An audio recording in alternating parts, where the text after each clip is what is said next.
Notion's new databases are here. We're talking about how they work, what you need to know, and the one feature I've been waiting a long, long time for. We'll also build a database or a couple databases from scratch, so you don't want to miss that. Without further ado, let's jump in.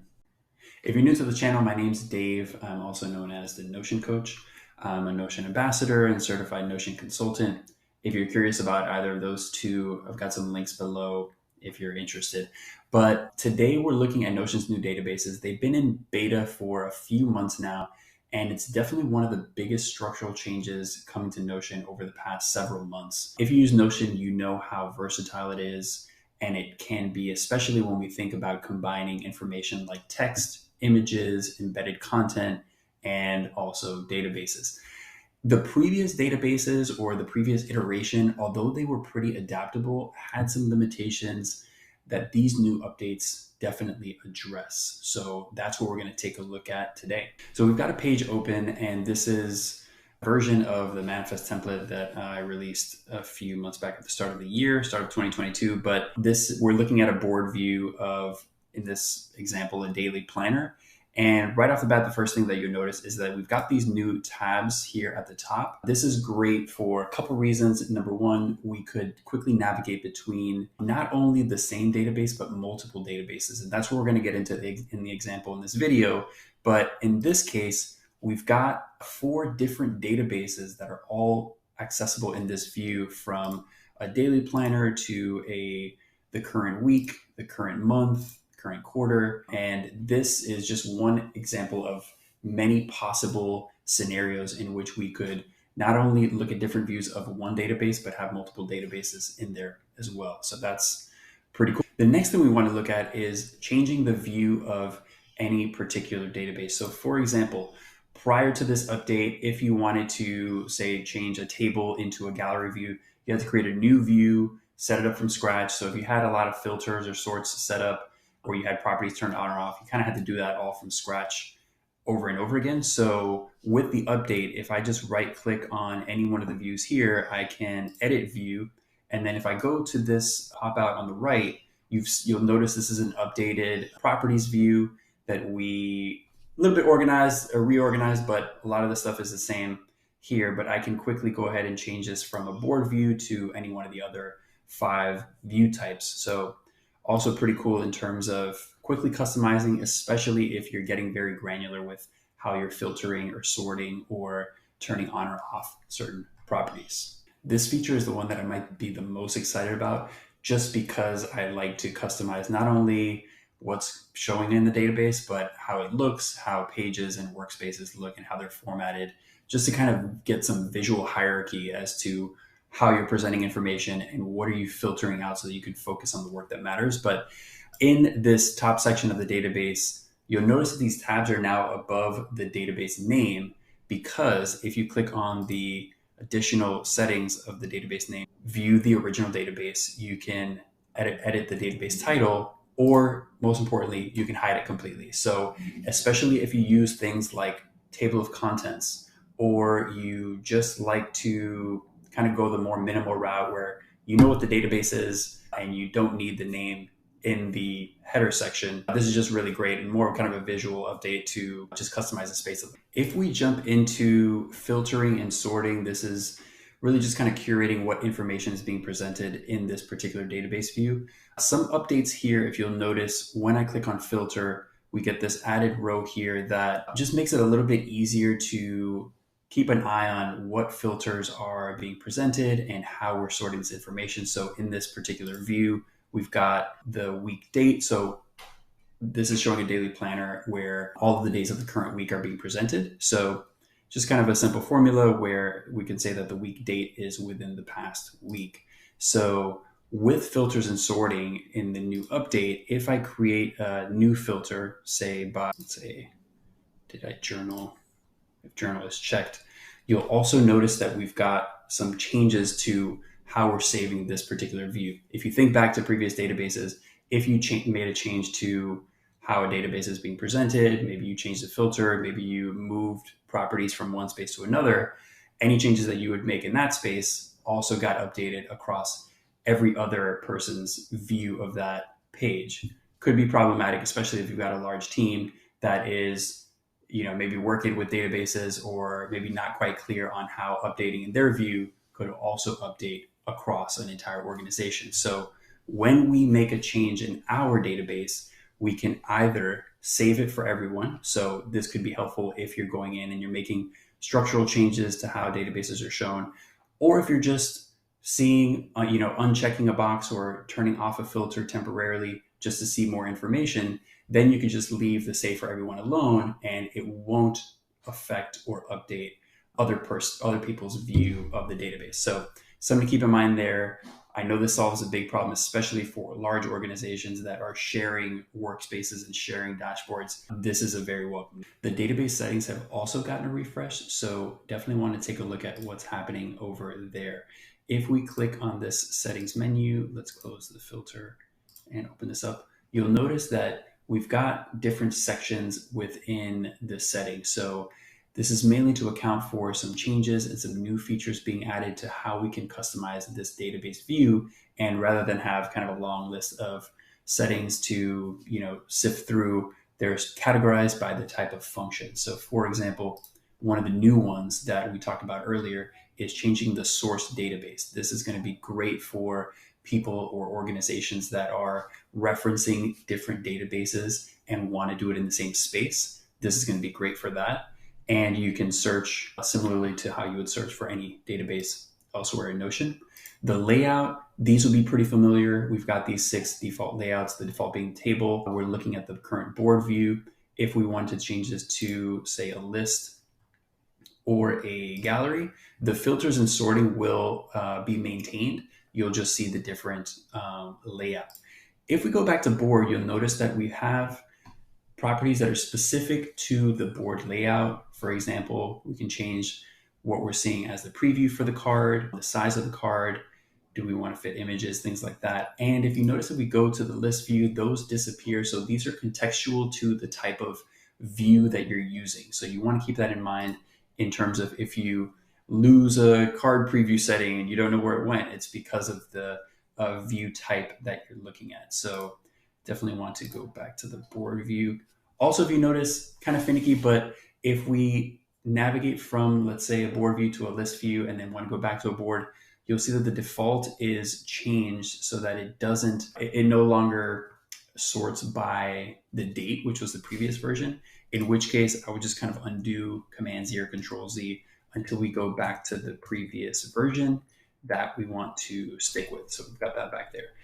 So as you're making changes, you want to just make sure that you're kind of happy with the view and how the database is set up. If we kind of work our way through here, properties, this is going to look very familiar. Toggling on or off what properties you want to see. So if I want to turn off, let's say, events and exercise and just want to see word of the day, feeling, and some habits, I can keep that on. Also, I want to turn off the date. I can do that too. So I'm going to reorganize this to go back to the default. So properties is pretty similar to the previous version of databases. No real changes there. Filtering and sorting you also have access to here. Probably easier to make those changes in that header row, just because it's easier to access. Grouping and subgrouping, if you're in kind of a table list view, grouping is a relatively new feature, but you can decide to group by a lot of different properties. They don't have to be, for example, a tag or a multi-select property. If you've got dates or if you've got other kind of numerical properties, you can group by a lot of different ways. So that is pretty fun to kind of dive into in terms of organizing information in particular ways. Subgrouping as well, we don't have it turned on here, so this is just set to none. But if we imagine, let's say we want to have multiple weeks that we're looking at, subgrouping would make sense there. Load limit, this is a feature that I would imagine would be used more, especially when we're dealing with dashboards or workspaces where we're referencing multiple databases, but you say have a documents database that has a lot of page included in it, but you don't want them to load all at once. Changing the load limit to a lower number like 10 or 25 or even 50 just makes it easier to navigate a workspace or a dashboard that has multiple databases that are being referenced. So could be pretty useful, especially if you've got a table or a list that has lots of information. And then if we get down to the bottom here, we've got similar features to the previous versions of databases. You can lock this view. You can copy a link to the view. We're going to look at this as in an example later in the video, but copying a link to the view that we're looking at retains all of the settings that you set up, from the view layout to any filters or sorting that you set up. So this is great for setting up a view once and knowing that you can kind of deploy that to different dashboards across your team or organization. So that's just a quick overview of the new database features. What we're going to do now is look at two examples of how these could be really useful in different scenarios. So now we're going to take a look at how these database updates look and how they can improve workspaces and workflows in two different scenarios. So if you've used or seen Manifest, you know that there's a track section which has a combination of, so now that we've gotten a run through of all of the database's new features and some of the things that you can do with this big update, we're going to take a look at two examples on how this can have big impacts on workspaces and workflows. So if you've used or seen Manifest, you know that there's a track section, which is really a space to have a daily planner and then a space for weekly, monthly, and quarterly reflection.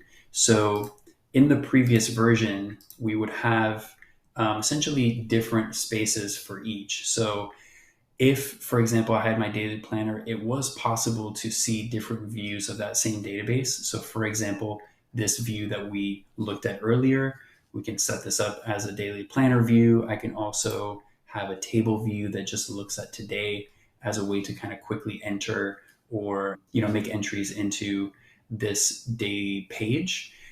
And then moving down beyond that, we've got a space for quarterly planner and reflection, kind of monthly road mapping, and weekly planning and reflection as well. But big limitation here is that they all need to be in their own space. So a workaround was just prioritizing the daily planner and then having, these three columns where these databases show up, but not ideal, mainly because if you're, let's say, on your phone, or if you're just kind of navigating through a dashboard, it's just kind of a clunky experience. Alternatively, having to toggle on and off these views, could get a little cumbersome there. So what I want to do is set up a new database in which we kind of put all of these views in those tabs to be able to quickly navigate back and forth between our daily planner, weekly planning and reflection, monthly and quarterly. So we're going to take a look at that now and kind of walk through that process and really how it streamlines, a dashboard. And if you do journaling or daily planning and you do them at different cadences, whether it's daily, weekly, monthly, this could also be pretty helpful to, make some updates to your dashboard. So see how this works. So first, we're going to create a linked view of a database, and you'll notice this looks a little bit different, where we have a blank database set up and then it's asking for the data source. And here we're going to put daily as an option. And if you notice here, we've got kind of like the unfiltered view of the daily planner. So before I turn on any filters or sorts, I want to go ahead and change the view layout. And we're going to change this to a board. And you'll notice here, we've got the board. It'll just kind of pick up any tags or any select properties that show up, but we want to organize this by date. So let's go ahead and do that next. If we go down to group, instead of grouping by word of the day, we're going to group by, I believe it is. And then now we've got the option to group by date, specifically by day rather than relative. So you'll notice it kind of starts from the beginning of the year. And we want to do a couple things. We're going to hide empty groups. We're going to keep color columns off. And now is when we can start to filter by certain properties. So if I go down to, and just to back up, if I click on filter, I've got this new row set up. So it makes it a little bit easier to access what filters are currently active. So we can say the date is ascending, name is ascending. So we're going to create a filter to show the week date, so I've got this tied to a weekly database, is on or after. Actually, we can say is, I'm just going to open the advanced filter. Also getting a hang of this as well. So we'll say date is on or after. We're going to get rid of this one. On or after today, we're going to get rid of that one too. We're going to say week date is within the past week. And now we're going to have an update. It might take a little bit to load, but then you'll notice that it starts on the 20th, which is that Sunday. And let's just see how this looks. So we go up to the following Saturday. So we've got the full week, but you'll notice just has the name of the pages. So we're going to then change how this looks by turning on or off certain properties. So first I'm going to get my habits, make sure those show up. And then next we're going to get the word of the day and any, if I've done any reading, let's get the feeling in there, turn off focus projects. And then I'm going to, once I've got the properties that I want to track, I'm going to reorganize these so you can quickly kind of move these up or down. So this up here, I've got reading, maybe I want to grab exercise, put that in the bottom as well. So we've got the properties that we want to track. The next part is now we want to get that preview that we had in the previous example. So I'm going to go to later, and then we've got board turned on, and card preview I'm going to set to page cover. So now we've got the page cover set up. And as a background, if you set up page templates within, say, your daily planner, you can just kind of add these images. And then when you create a new entry, you just select the day of the week. So you can kind of get that more visual aspect of it if you like to kind of customize your daily planner for more visual stimulation.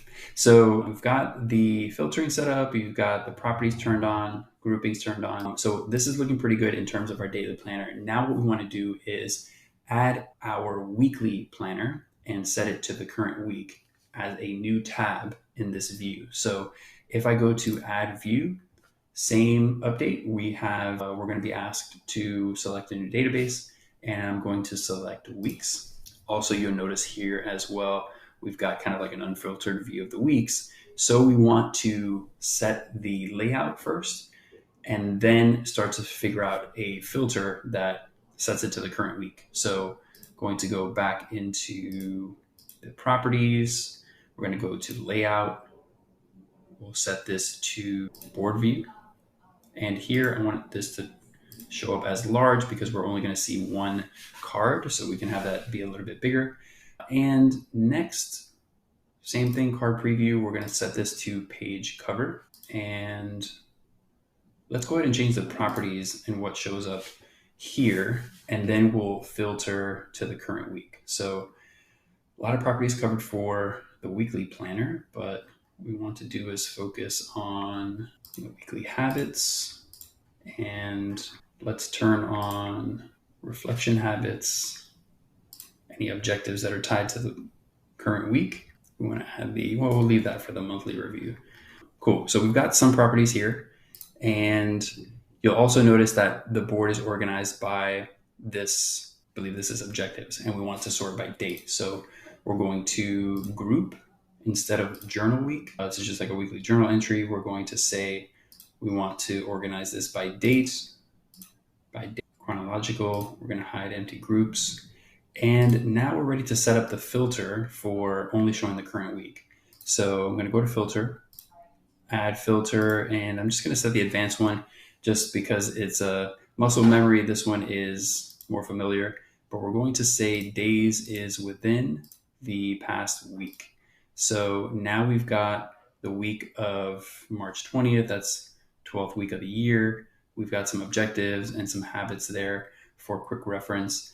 And now I'm going to save this for everyone. This is a personal dashboard, so this really doesn't affect, other people in an organization or workspace. But if we were working on a team or a larger organization, saving for everyone would make that update across the board. So something to keep in mind there.